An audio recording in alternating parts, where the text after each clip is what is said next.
Hey, what's up, everybody? It's Anthony again with the Hive Mind. Is a Hive with Us podcast. This is a segment that we're going to mark up for the Hive Health segment of the podcast that we're running now. A mouthful, and I'm more excited about this stuff, man. I love business. I love real estate. It's something that I'm going to do forever. But while we're out there, I'm a high level, high energy entrepreneur.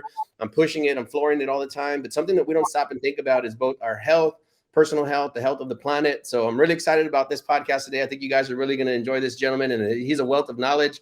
You want to go ahead and introduce yourself, bud? How you doing, man? Really good. Thank you. Appreciate Thanks you for having being me. on. I appreciate you having me, man. Yeah, man. I know we kind of started off a little bit on a tangent, and we started going off. That's how I know it's going to be good. We're ready. Yeah, Like, yeah. We just. start. So a little bit about my background. Sports. I'm a sports chiropractor. I have a master's in clinical nutrition. I've worked in health and fitness for as long as I can remember. I mean, I used to be a trainer. And I used to train all my people when I was younger, and my sisters and stuff like that. So through the journey of understanding, like through the journey of becoming a professional, I've had certain situations where I had to sit back and look at myself and think about exactly what direction I wanted to go. And I kind of dial it back a little bit. This actually started off of just, not having the health consciousness through my family, right? And that was like a big, big, big wake up call for me because I'm a Nigerian native, and I was born in Nigeria, raised in Nigeria, came to the U.S.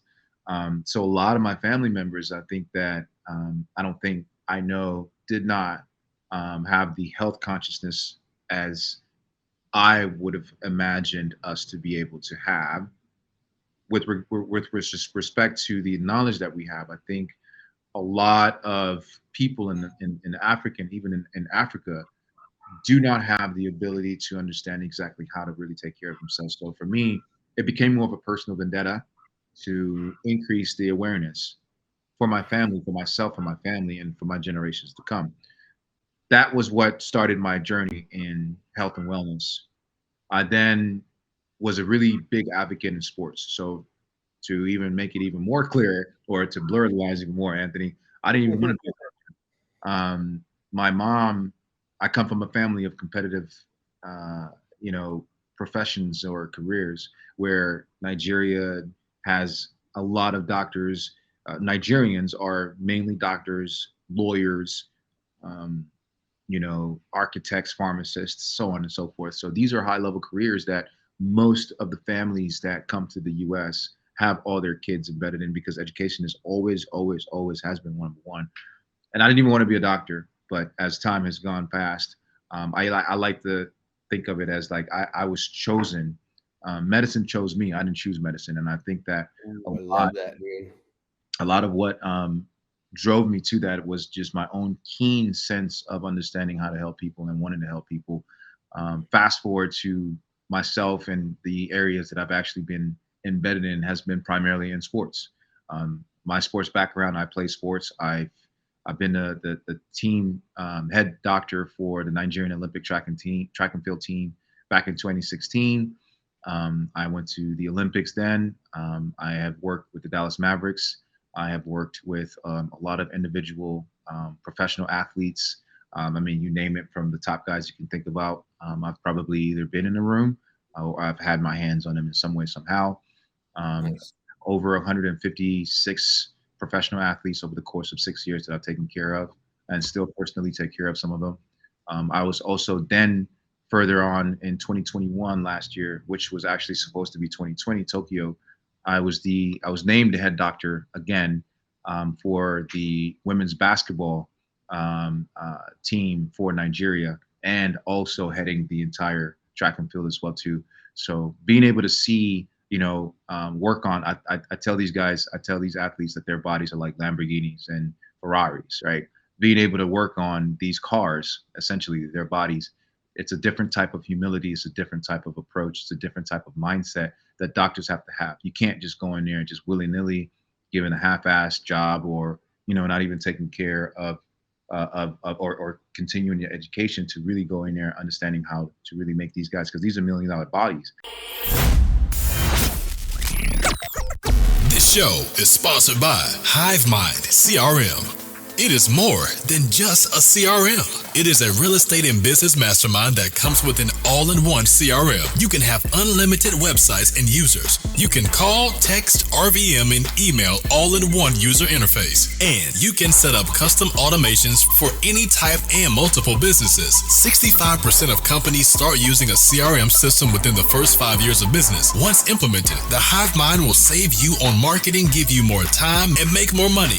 One of our users had his first $100,000 month using our system in June. We want to see you automate and accelerate your business. Text us at 210-972-1842 for future meetings, and of course to get our $1 course on how to make more than 6 figures on one land deal. You can schedule your free demo today at hivemindcrm.io.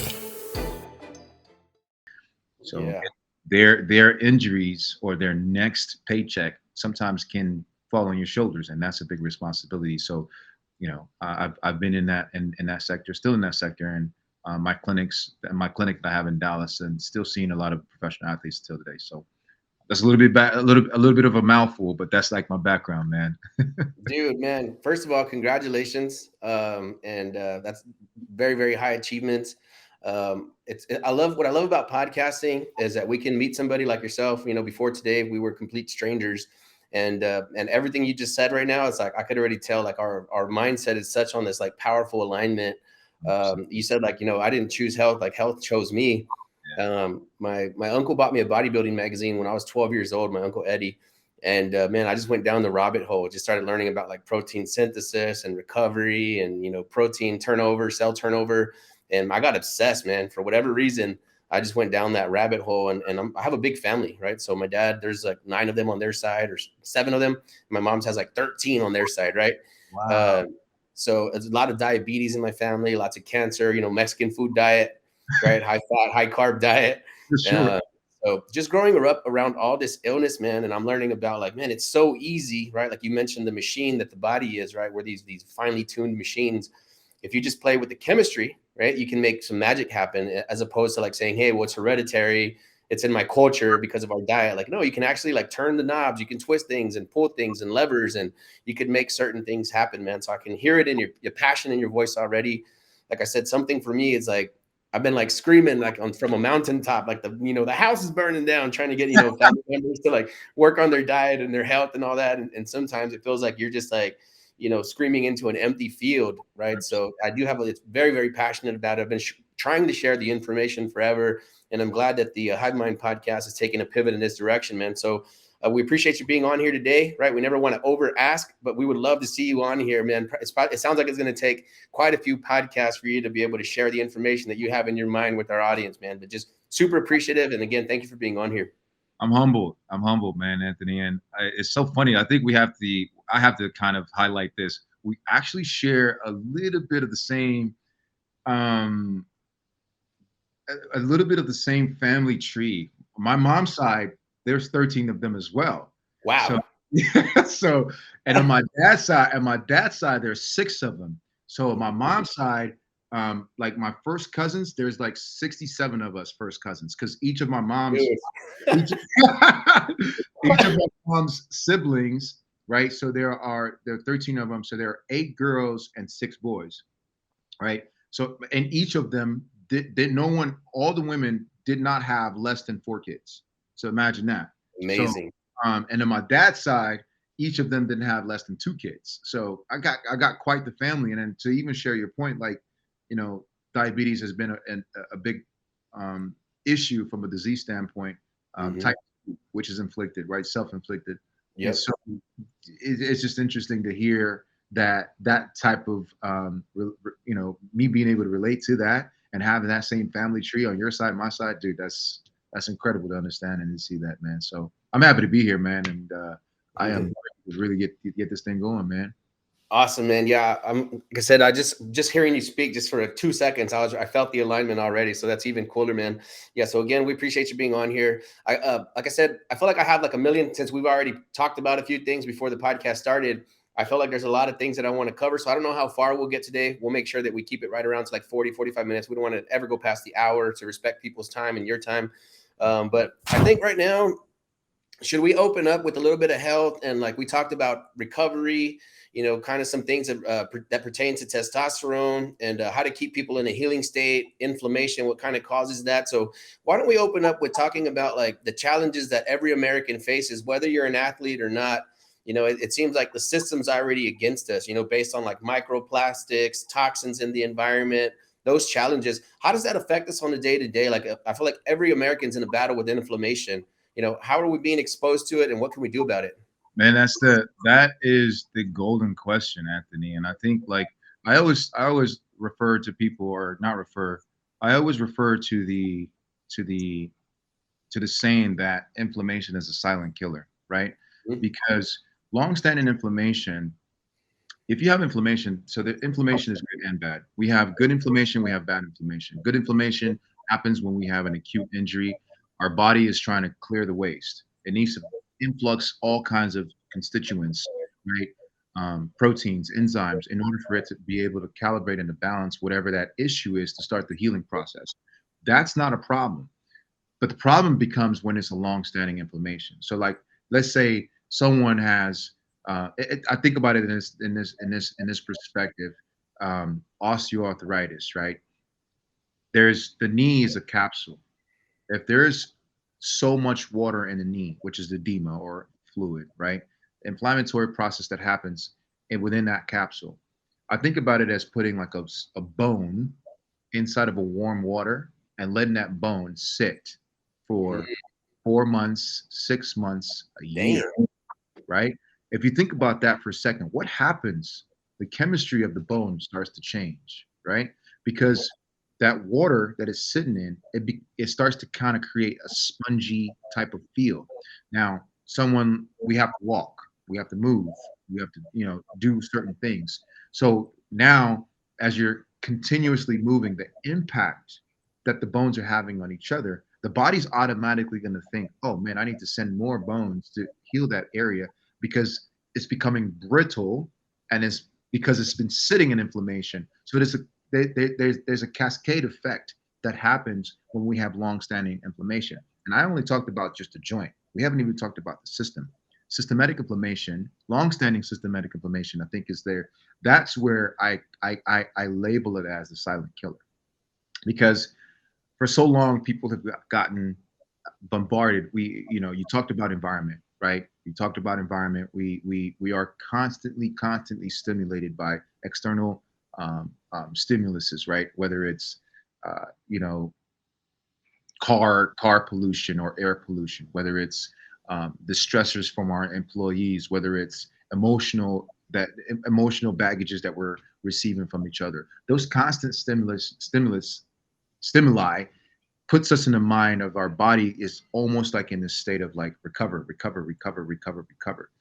Over a long period of time, the body's going to almost check out, because it's like it says, you know what, maybe this is my norm. This is Desensitized to the signaling. Yeah, right. Maybe this is normal. So I'm going to stick to this little. I'm going to allow this situation to be, because now we have to allow it to happen. So now, because you haven't done anything, right? You haven't changed your environment. You haven't changed your stressors. You haven't changed the way that you're eating. You haven't changed the people that you're around. You haven't changed your job that you might hate, right? And so now you're living in this concept, or in this world of just constant overstimulation. And that's where all the cortisol, all your inflammatory processes happen over and over and over and over and over time, right? And this is why I like to tell people, like, if you think about it, like if your body's living in I like the analogy that I use where inflammation and the bone sits inside of the inflammation. Remember, we are electrical human beings. Everything that we do is nothing. We are just a ball of light. The skin, the muscles, just a covering. It's just a shell. Pure So electricity. Yeah. we're all pure electricity. So if we think about it for a second, right, the brain has to send electrical impulses through our nervous system to be able to communicate in certain ways. What happens if your body is sitting inside of water?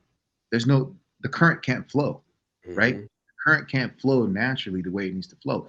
So if you think about that and put that in perspective, okay, if my body is sitting in water and my joints are sitting in water and my bones become brittle, so that means that the electrical signalation that my brain is trying to send to my organs, to my muscles, to my nerves, or from my nerves to my muscles, to my joints, that means that there's going to be a choppy signalation.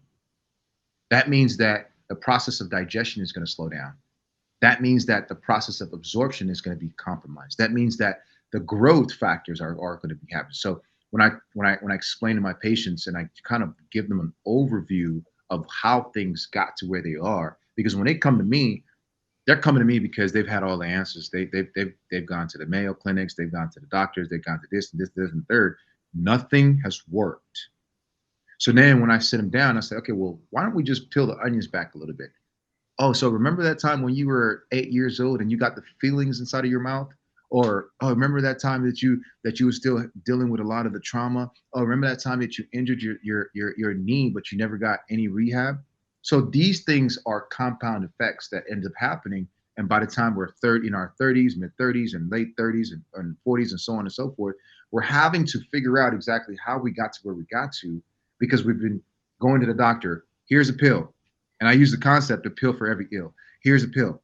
Here's a pill. So then we're constantly using these masking agents to dim the signals that the body is giving us in order for us to actually do better. So when we subdue those signalings, we're only telling the body that, hey man, shut the hell up. I don't want to hear that right now. Right? Let me go take this pill so I can shut you up. You see what I'm saying? Instead of listening and taking the time out. And that's to go back, like I said, that inflammatory process is the body's way of signaling and telling you, wake up, something is not right. And in order for you to be able to understand that, you first have to be in tune in order to understand exactly where the holes are and where it all started. So from an inflammatory standpoint, and going even further into testosterone, that's one element of recovery that also helps recovery. Like I tell my patients all the time, I tell my athletes all the time, like, I don't care how much you can lift. I don't care how fast you can run. I don't care how much you can bench. I don't care how high you can jump. If you can't recover fast enough for you to be able to train in that same intensity the next day, the day after, the day after, the day after, some way, somehow, you're going to run into a breaking point. And that breaking point is where injury is going to happen, or something is going to take you out.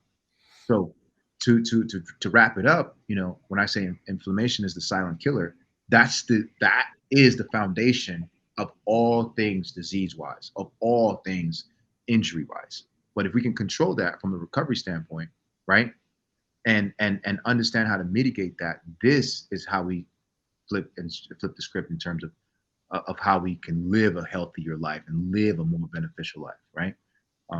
But yeah, that's like a whole idea behind it. Now everybody's different. We can tweak it and we can change it. In terms of everybody, I don't like to program everybody in the same type of concept because every individual is different. But you have a body, I have a body. You got a brain, I have a brain. You got muscles, I have muscles. You have nerves, vessels, so on and so forth. You have organs. So all the basic machinery.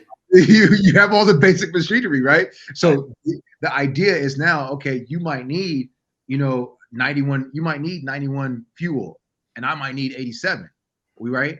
And it, depending on how much you feel and what you feel yourself, it's going to be much different how I feel and not what I do myself in order to mitigate that, right? So. Dude, man, you're speaking all my language, man. I was making little mental notes as you were talking, and like you for one, you talked about how not only is it like the physical, like the environment, right? Let's say chemicals that are out there, whatever we're doing to our body, but also the mental stressors, right? That's something you talk like those emotional stressors, past traumas, right? And who would relate that to inflammation if you're not like you said, like you're not conscious of your own body and your own thoughts, and what happens when you have these like the thoughts that tear you down instead of build the body up. That's something that maybe people have never dealt with, right? Since they were a kid, something happened to them. They have that hate in their heart, right? And how is that manifesting itself physically now? So there's a book that I really like and I recommend. It's called The Body Keeps Score. I don't know if you've ever.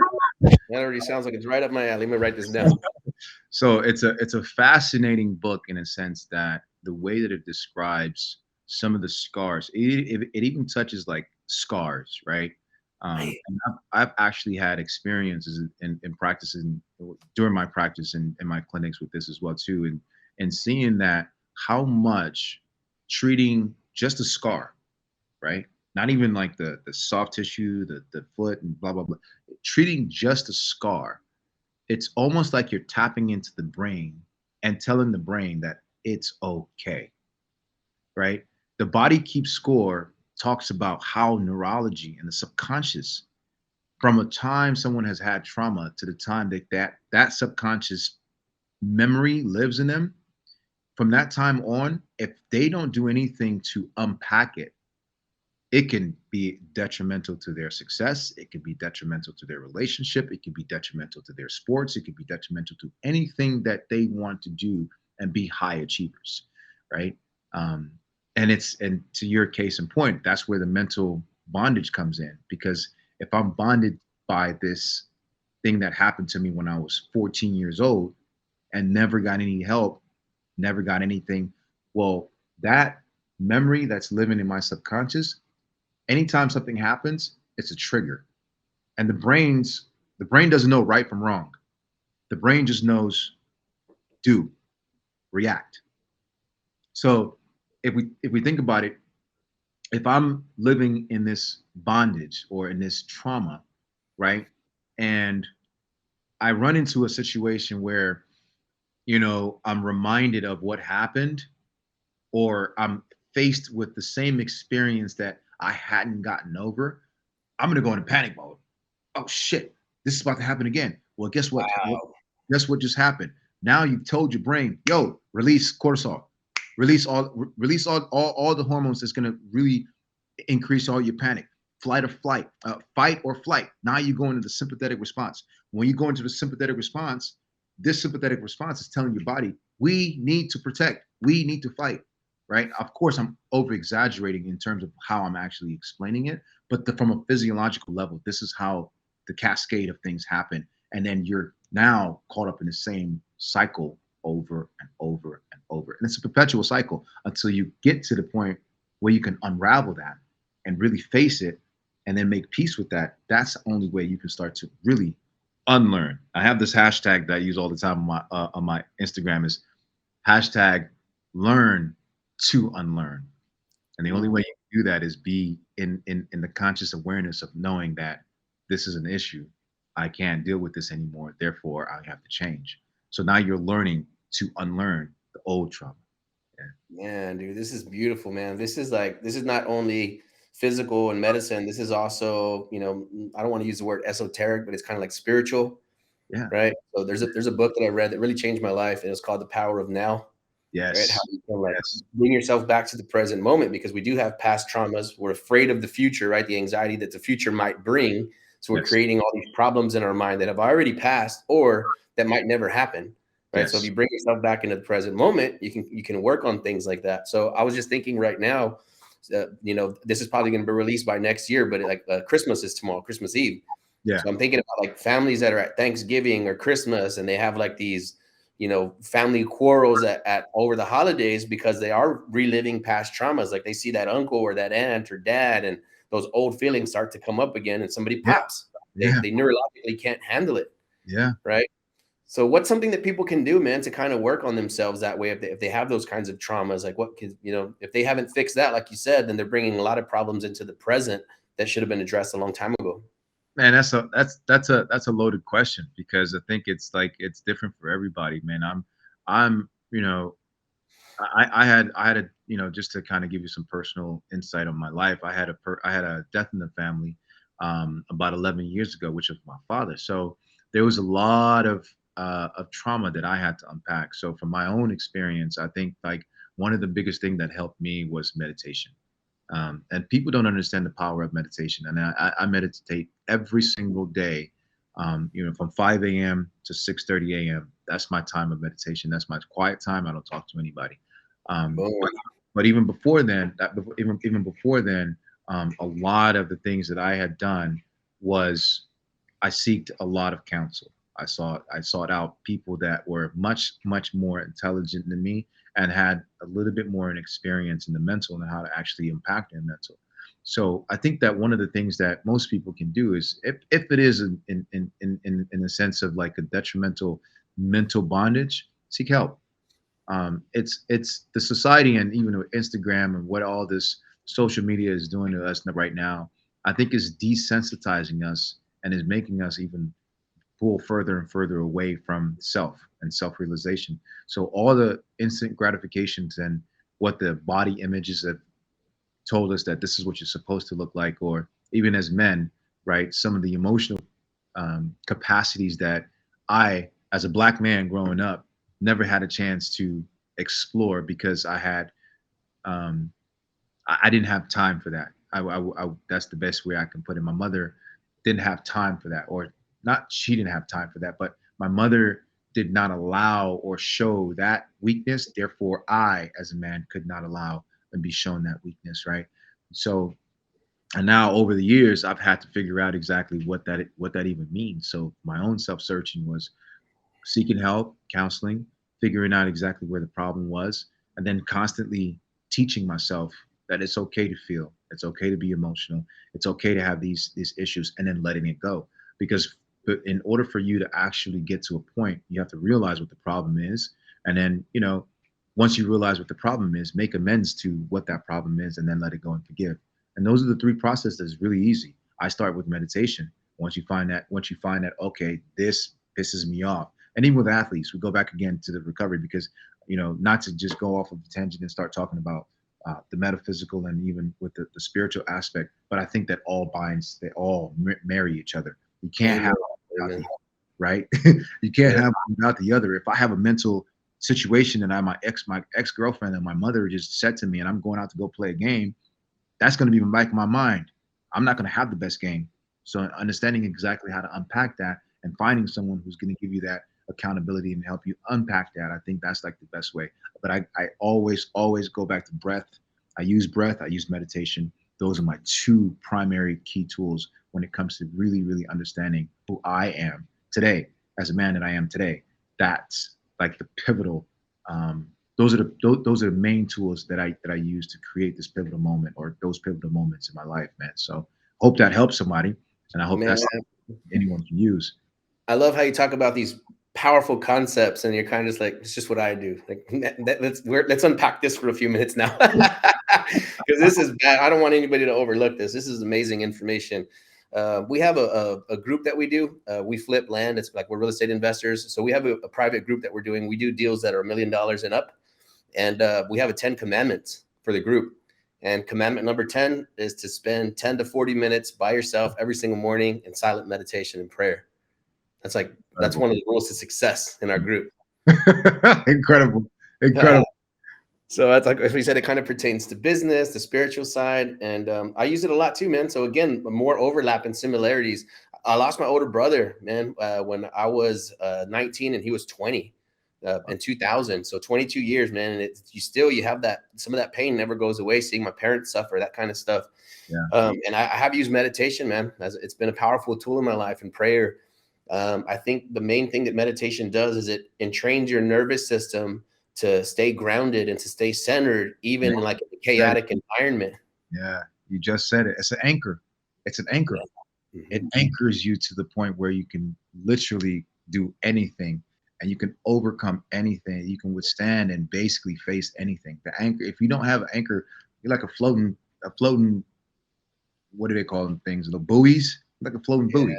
And then and you're in the river. The river is the motion, and you are the buoy. Whatever the river goes, you go. Yeah, the way I talk about an analogy is like being like in a storm, like in a tornado, right? So when life's going chaotic and things are just going out of control and crazy, if you just come back to center, you're in the eye of the storm, and there's no chaos in there.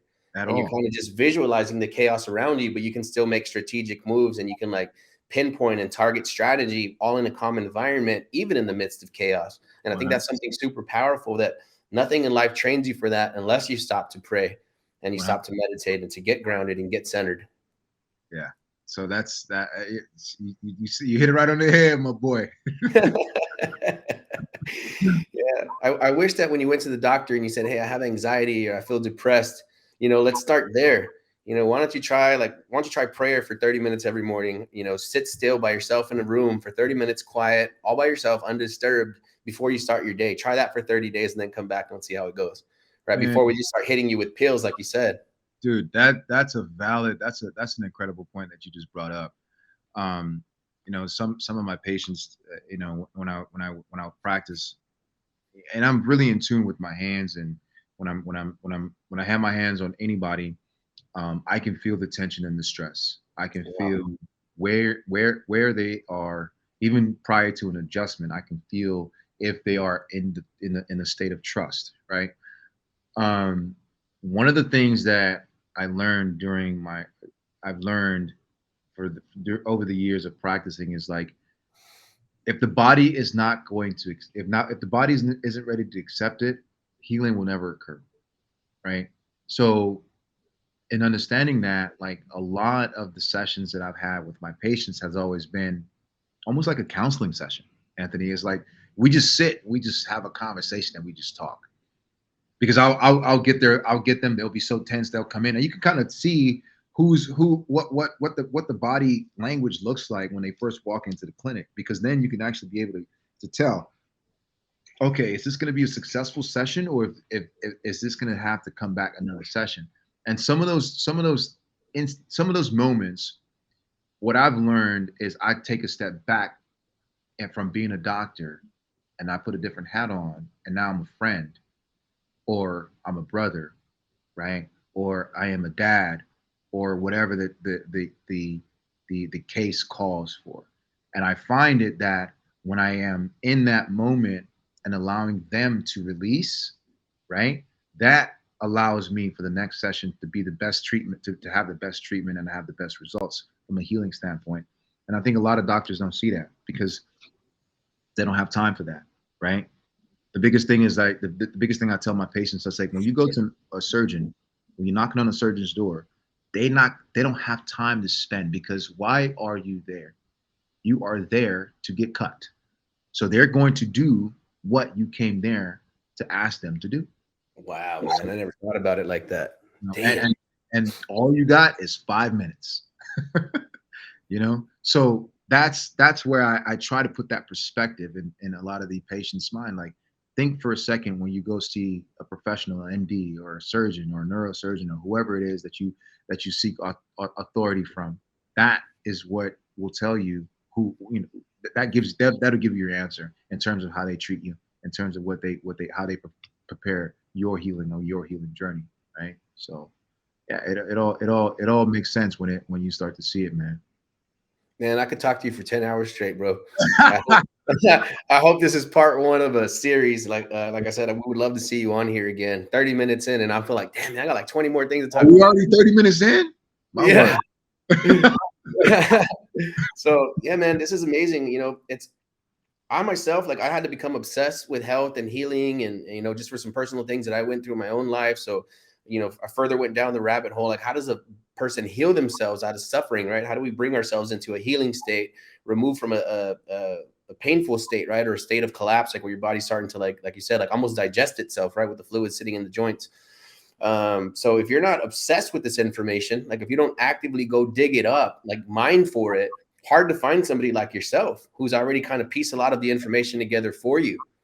Right. So that's something that I think about a lot. Is that's the reason why we wanted to create the Hive Health podcast, is because we want people to be able to source the information all in one place. So just speaking with you and like all the topics you're already hitting on, I can already tell, like, this is not even scratching the surface of your depth of knowledge, man. So I would love to keep on talking about the health part of it, but why don't we move a little bit now into like, I guess, something that does affect the body directly and indirectly, which is environment. We talked about microplastics and how that's, kind of killing the globe. And, I imagine that it's 10 episodes all by itself to talk about what we can do to help combat that. But you want to kind of segue over into that and talk about that a little bit? Yeah. This is not a newly found information. And I always challenge some of the people that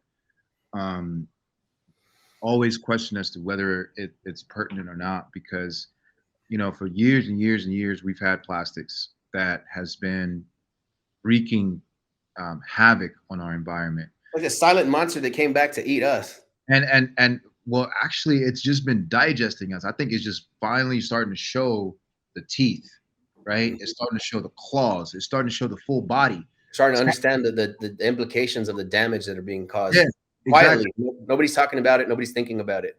You remember? I don't know if you remember if you watched the show Stranger Things. So you remember that? You remember the thing? The thing first started as a little blob, and then the blob grew and it continued to grow, and then all of a sudden it had hands, it had tentacles, it had all kinds of that's what I think about the plastics. I think the plastics have become such a huge problem in our society, and these big companies and corporations, they don't give a rat's ass. They don't care because who's suppressing the information? Why is nobody talking about this? man, it's it's the same thing in medicine. It's like you can't use the word cure and a certain other word in the same sentence, right? Mm-hmm. I don't want to use the same other words because who knows who but curing to say cure in certain ailments and diseases, it raises certain eyebrows in certain sectors of business and also certain sectors of medicine, because there have been big boys that have been controlling the narrative of health for so long.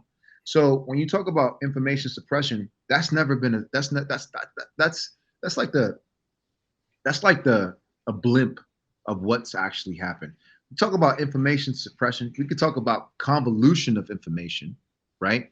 Convolution, because you have these big corporations that actually pay millions of dollars to these doctors and these writers to go out and they publicize this false narrative of health, of what's healthy, because it's basically going to appease or drive more income or more revenue to the companies, right? Well, since what the 40s or the 50s, they've been pushing on us like that. It's great to eat wheat and Cheerios and all. It's amazing for you to just down yourself with carbs every day, all day. And then all of a sudden it changed again, right?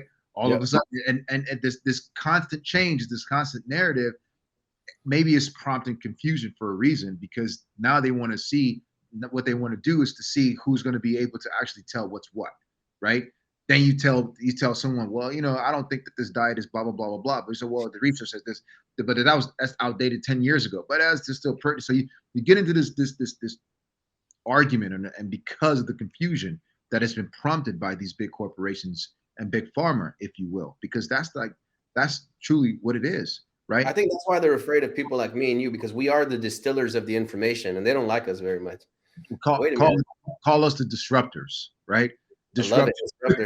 Yeah, we're definitely disruptors in what we're doing in our business model, and I have big dreams for what we're about to do in the health and the medical area. I love to hear it, man. And because you become disruptive, when you disrupt, you're taking away money, and when you take away money, you're playing with very, very dangerous people, man. And those dangerous people can come and make your life a living hell. And Let's talk about this. This is what we're doing with the hive mind, man. We talk about how we are going to move capital from here to there at a very, very high rate. So that's why we went with a business model where there is no target. There's no center of anything. It's a hive mind. It's like the whole entire organization is going to create that change. Mm-hmm. And so you have a community that's actually backing each other up. And that's where I think it's going to be a big, big, big push, because you and I can't do it singly by ourselves. But if we have a collective people that have the same mindset, the same vision, the same goals, and can implement and infiltrate in certain sectors to start and to grow and to have certain buy-in, that's the only way it's going to be able to move. Like I want to touch on the plastics that you talked about, because the going back to the plastics, right? So like the company that we've created is a bioplastic company. And obviously, the biggest pandemic that we have right now is the landfills. The landfills are filled with continuously filled with the plastics. They have some of these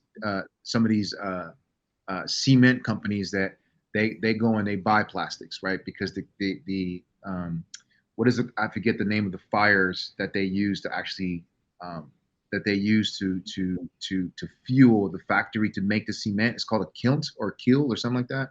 I forget the name. Yeah. So they buy the plastics, right? And this is one of the issues that's happening. They go and buy the plastic from these big plastic companies. They take the plastic and they dump it inside of the cement holes to burn the plastic to then fuel to fuel their factories.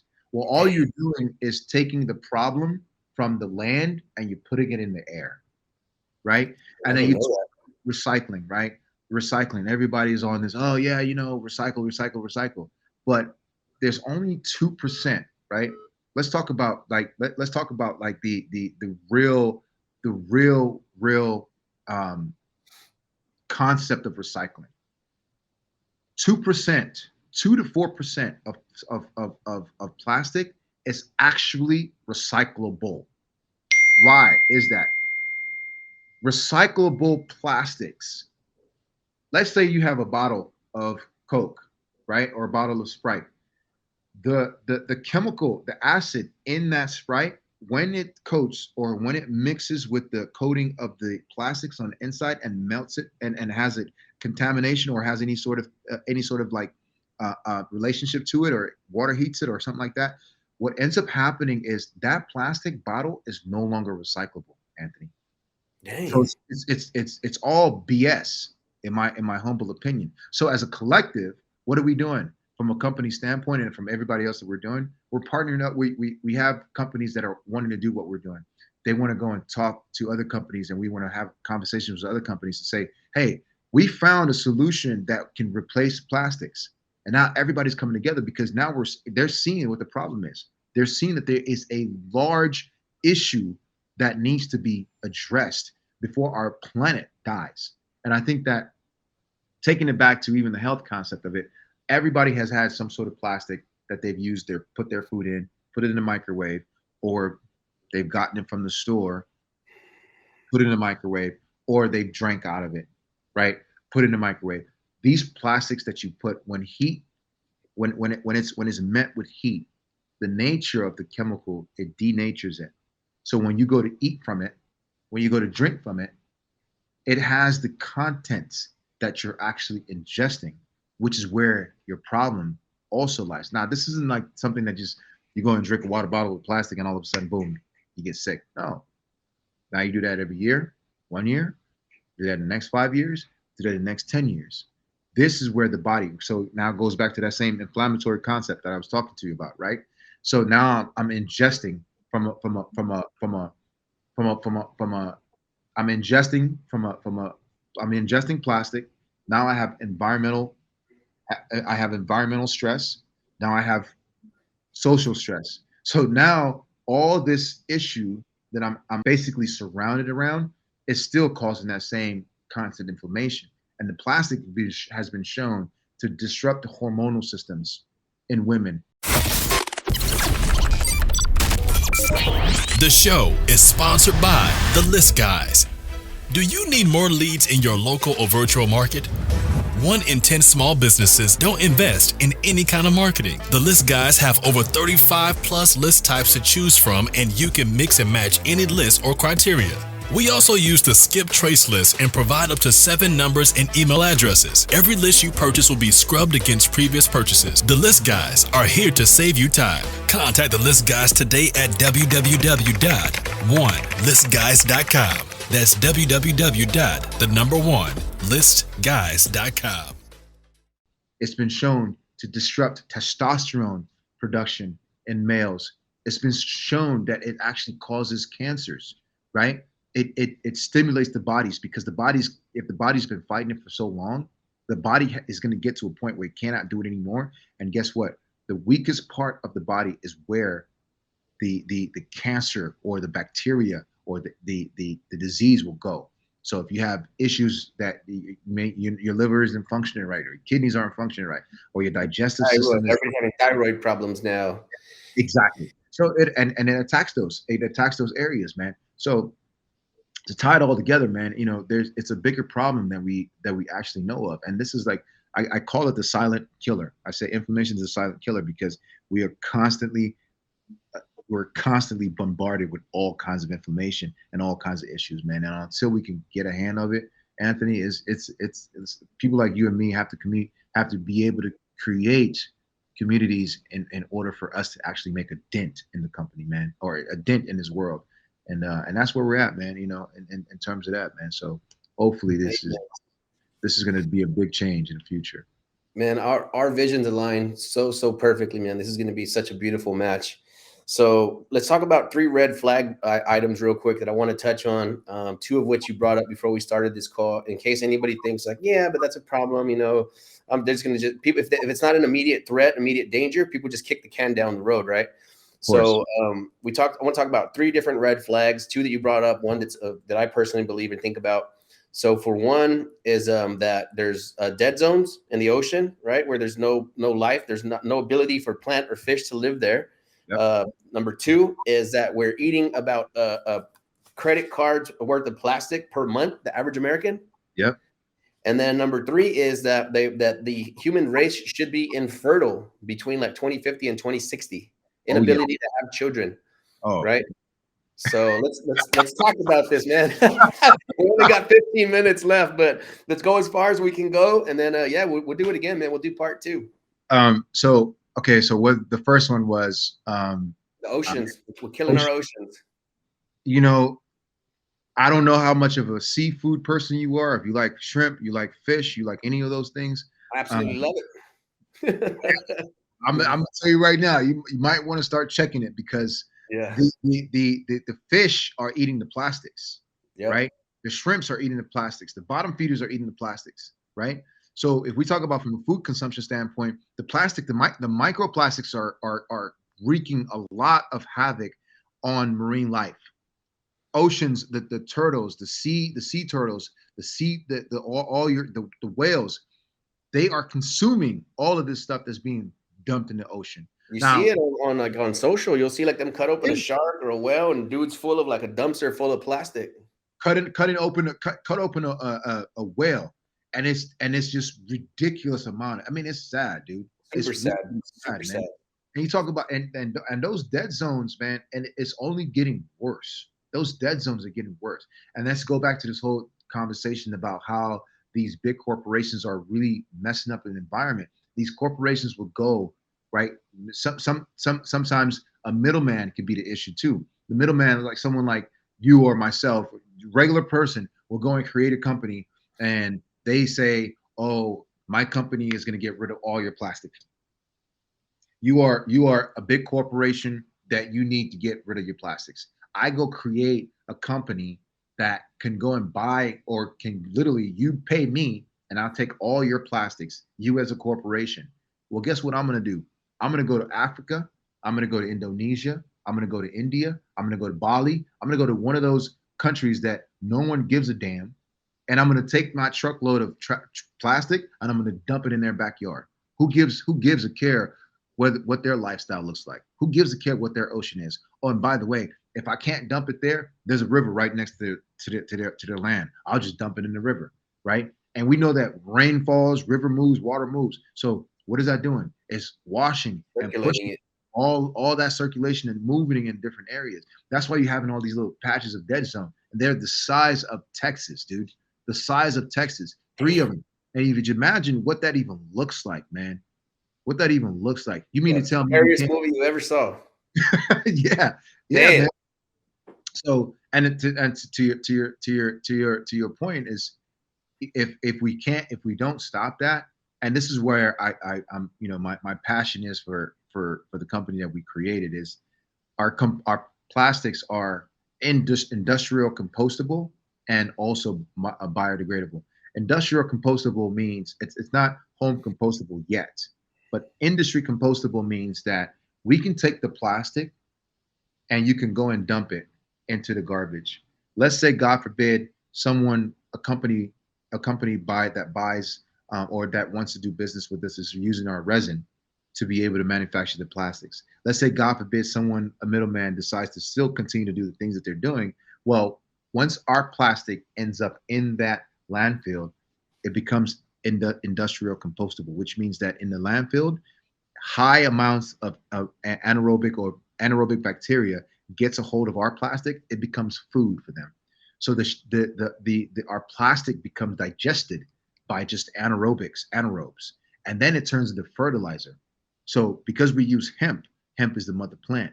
Our hemp can actually be able to nourish the soil and to make the soil somewhat good again, right? So that is the vision that my partner and I had, and where we wanted to go and how we wanted to advance the future. Right now, this is going to be another 5-10 years before things start to really take head. But I don't even think we have that much time, Anthony. So with that being said, I think that's the whole way we solve that problem with the impact of ocean plastics in the ocean. But and moving back to the second point, I think you said you mentioned what was the second point you The mentioned? amount of plastic that the average person's consuming on a monthly Yeah. basis.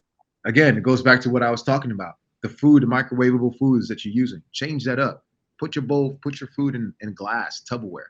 If you're going to store your food in a fridge, store it in the glass Tupperware. Because when plastic meets extreme cold and extreme heat, there's going to be a morphological change, which means that the chemical properties will change.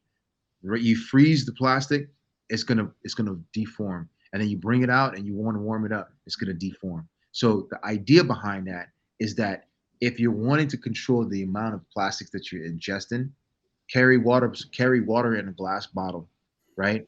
Go find ceramic bottles that have it. Even tin, not tin. I hesitate to say aluminum, but because aluminum is no better. But what I want to say is you want to put your digestible or congestible items inside of containers that are not going to be detrimental to your health when you consume foods that live inside of it. And that's the whole idea behind it. You know what I mean? And that's the only way you can save yourself. Maybe you might dwindle down from half a credit card, right? And all this stuff takes time, right? We have plastics that's surrounding us in everything that we use. Even our kids have plastics in everything that we use.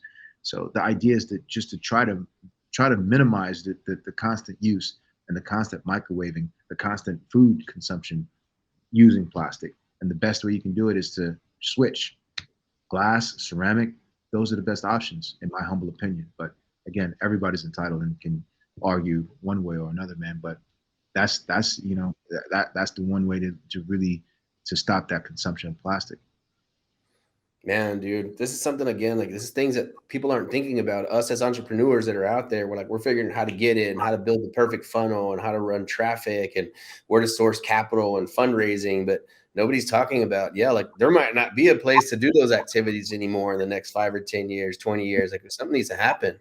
Yeah, man. You're talking about like you say you buy and sell land. Like what land are you gonna buy and sell if you know what I mean? Like I don't even know what examples to use, but in essence, like if you were like in real estate overseas, that might be tough. Like think about people that are overseas that are buying and selling land, or because it's not only you doing it in the U.S. I'm sure there's international people that do the same thing that you're doing. How much issues that they're running into because they can't sell land that are just completely compiled. And I'm talking like mountains. I'm not talking about little heaps of little hills of plastic. I'm talking like it literally looks like a mountain. I've seen it, man. I've seen like stuff on social, just like on documentaries or whatever, and you see like this big, look like a wasteland. It's in somebody's backyard. It's like it's not in the middle of nowhere. Yeah. So yeah, man. Changing that is my passion. That's my love. I believe that is my calling, and one of my purposes. I don't necessarily believe that is the ultimate purpose, but I believe that's one of my purposes in this world. To leave the world a better place than I came in is always what my mom has taught me, and I have always lived by as well too. And I teach my son the same thing. It's like, like whatever you came into this world, make sure you've done some sort of change to make it a better place than you left it. And that's the only mission in this world to me that makes any sense besides having kids and family. But that's where we're at with that. Man, powerful conversation, man. And like I said, I think our visions align. So the next place where we're headed now, and we're still always going to do real estate, like I said, as long as this planet is functional and beautiful. But I'm heading into health, man, because again, like something that I've seen since I was a kid is like I've seen people struggle with their health and just seeing people fall apart literally because they don't know what to do. They don't have access to the information. So I think things like this pertain like exactly to what I'm thinking about and where my headspace is. I think something that makes me and my partner Daniel very dangerous in business is that we're not afraid to operate on very, very low margins for the sake of growing faster and going faster. 100%. So what I'm thinking about this pharmaceutical company that we want to launch is we're prepared to run like an almost no profit just to get the message out as quickly as possible and to distribute product as quickly as possible. So I think what you're doing is going to align perfectly with what we're doing, man, because if we're planning to touch as many lives as I think we're going to touch, then this is something that we can just add right into the message. It's like, hey, this is part of it. It's not something separate. It's not something that runs parallel. Like, this is what we're pushing. Yeah. Kudos to you guys, man. I'm excited to hear it. I'm, you know, by all means, share that with me as well too, because that'd be incredible to hear what you guys got going on, and that's a big part. That's a big part of my area that I've already, I've had a chance to dive into, and I've got some pretty powerful people that are changing the narrative in terms of pharmaceuticals and within the nutraceutical sectors. They're really making a big difference and challenging the pharmaceutical sector. That's exactly what I want to do, man. Like, I know somebody's going to see this someday and they're going to be like, those suckers, but I got to say it. That's what I'm after, man. I'm after to push back against big pharma. I know that's a big task to take on, but that's why we're building a community base, like I said, where we're looking to engage millions of people, tens of millions, hundreds of millions of people. We're not looking to do it on our own. Yes. So through marketing, through networking, through everything that we're already doing, it's like it is building up to this grand thing. And if we can get enough people involved at the individual level, I don't know how much pushing back we could do, but even if we could make a 5 or 10 or 20% impact on the globe, the environment, people's personal health, like, hey, like you said, man, I'm only here for a certain amount of years, and I'm going to spend the rest of my life pushing back. I really am. 100%. I'm intrigued, man. I'm intrigued. Beautiful, man. Well, this was an amazing conversation. I think we're approaching that hour mark. I would love to see you again on here, man. Even if we can have you as a regular, maybe just line you up for once a month. Maybe if you want to bring on your partner next time, we can get on a panel. We can talk about what people can do, right, to participate, not only to help start using the products, but help distributing. Like, who should we be having conversations with? All that stuff, man. I would love to take another deep dive into this. And like I said, it really pertains to what we're doing. So I would love to join forces with you and see what we can do to take people's health and the environmental health of the planet to the next level, man. And then also I wanted to talk about hemp, because we're talking, I met a gentleman at an event that I went to a few months ago, and they talk about how just growing hemp revitalizes and neutralizes, like the soil, puts nutrients back in and like oxygenates it. So, man, I got a whole bunch of rabbit holes we can go down, man. That's a whole nother sector of conversation, dude, that we can definitely have a conversation about. I mean, this is dope, man. If you talk about like the criminalization of hemp back in the 1900s, and if you want to take it even further back, back in the 16 and the 1700s, that, you know, hemp was actually required by the farmers to farm. Like the farmers, like they required farmers to farm hemp because of the properties of hemp, because of the strength of the hemp, because of the versatility of hemp. So knowing that in the 1900s, everything flipped, that only tells me that someone, somehow, and I know that, you know, there are a few families out there that were the big players in the criminalization of hemp, right? I mean, the way that it went from it was mandatory needed to like, nope, this is criminal. If we catch you doing it, you are a dope smoker and you are going to jail. Man. It blows my mind, right? Because it's like when you look at the way that they used hemp back then, it was stronger than steel, Anthony. Imagine doing cement blocks right now with hemp, you know. See, it's hempcrete, right? Yeah. So it's so versatile. Like it blows my mind, man. And so to hear you say that and to hear you talk about that, dude, that's my. And I have my own personal story that pertains to cannabis and the cannabis world that also pertains that. I'm not here by coincidence, just to say it at least. And so I'll share that more an in-depth story behind some of the things that happened to me from a health standpoint and cannabis, and then, you know, how I got here today utilizing hemp to try to change a sector of the world, man. So I'm all for it. we're in the same environment, man. I got CBN, CBD, and THC oil on hand, man, and I use it like medicine. I don't use it every day. I use it once a month, maybe. So we can talk about neuroplasticity and microdosing. Like, man, I got days and days and days of healing, man. Incredible, man. Yeah, man. I can go all on, man. So. Well, beautiful, man. Let's put up your website so people know how to connect with you, get a hold of you. Like I said, I'm hoping to see you again real soon. So I don't think this is going to be a one-off podcast, but yeah, if you want to make a series, let's say, hey, this is what episode 2 is going to be about, 3 is going to be about. You tell the frequency you want to get in, man. But let's do it, man. I'm all in on hemp. So imagine why our company, right? We're looking at, we're heading straight for a B. All right, right now we have like $10 million under land worth of contract of land under contract. And I would say we're at 20-30 million by the end of next year, man. So we're heading to a B. We want to control all the land that we can control in the United States. And we want to use some of that, man, farming hemp, farming food, like restoring like the environment. Like we got big plans, man. So I think we're headed in the same direction. So we might as well ride together. I love it, dude. I love it. My sports medicine website is Innovate Sports Med. Innovate, not Innovate. So ENOVATE sportsmed.com. And that's where anything's health-wise. A lot of people can reach me through that in terms of like consultations and what they would like to learn. What kind of services do you offer? A lot of soft tissue, a lot of musculoskeletal services. Anything that revolves around type injuries, telemedicine. I do consultations with certain functional medicine consultations. We do analysis, saliva analysis, remote saliva analysis, and so there's a lot of different ways to really get down to the nitty gritty. If it's a musculoskeletal, I do have a clinic that they can actually go to in Dallas.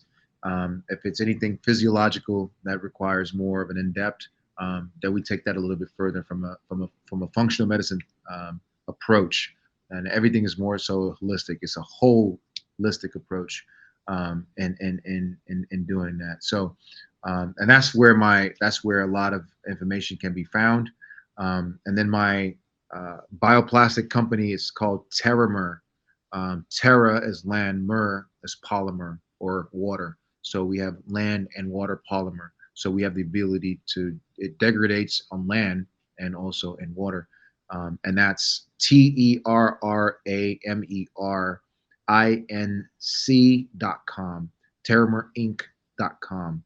And then my Instagram handle is Dr. So it's Dr. Emeka, EMEKA _sports. And that's where a lot of people reach out to me. They DM me. I have conversations with them and I give them tips and bits and everything like that. And I'm going to be a little bit more active come 2023 on educating and just kind of being a little bit more active on my social media. So those are the 3 primary areas you can find me. And then our other Terramer has an Instagram. It's called Terramer Inc._technologies. So Terramer Inc._technologies. And that's where we post everything that we try to teach. It's more of an informative. So we're teaching about hemp. We're teaching the process of hemp, teaching about the process of degradation. We're teaching about all different elements of everyone else and the comparisons, understanding that there are different plants out there it's not just hemp. There are guava, there's avocado, there's starch, there's sugar cane, there's seaweed, there's bamboo, there's kelp. So there's different elements of plants that are being used right now to combat plastics.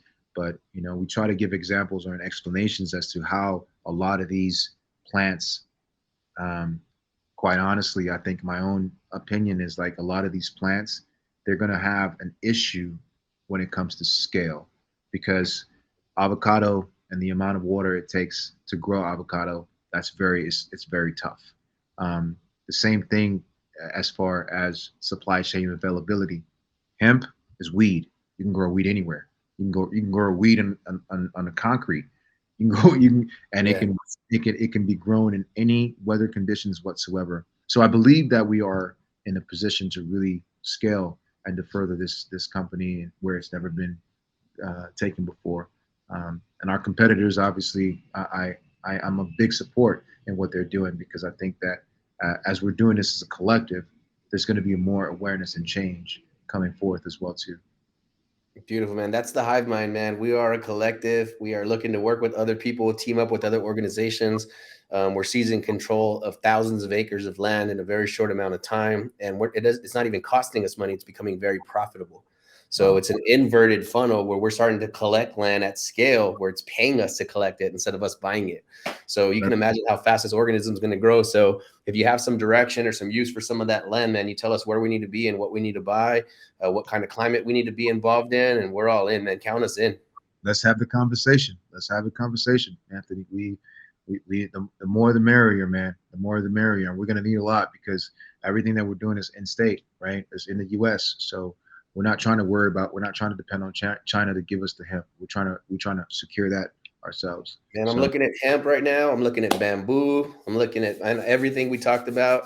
I mean, count us in, man. Like when we own the land, when you own the water, I mean, it's over. Yeah. And hemp uses the least amount of water of all those plants. Just by the way, just so you know. I'm ready, man. I'm ready to put this thing into practice and industrialize it and get it to the environment as quickly as possible, man. So you tell us what to do next. Awesome. I'm looking forward to it, man. I'm looking forward Beautiful, dude. One of my favorite podcasts that I've done so far. No disrespect to our past guests. I love you all to death, but man, this is where my heart is. I'm glad we connected, man. And I just knew it. I read your bio and I was like, oh, snap. I know what's about to happen. So yeah, dude, thank you for your time, man. Thank you for hanging out here. And yeah, I mean, let's do it again. And we'll see you soon. Thank you, brother, man. Have a Merry Christmas. You do the same. Thanks, man. Happy holidays, brother. See you soon. Thanks for watching this YouTube video. We hope you found value. Please like, subscribe, and hit the bell to watch more videos just like this one.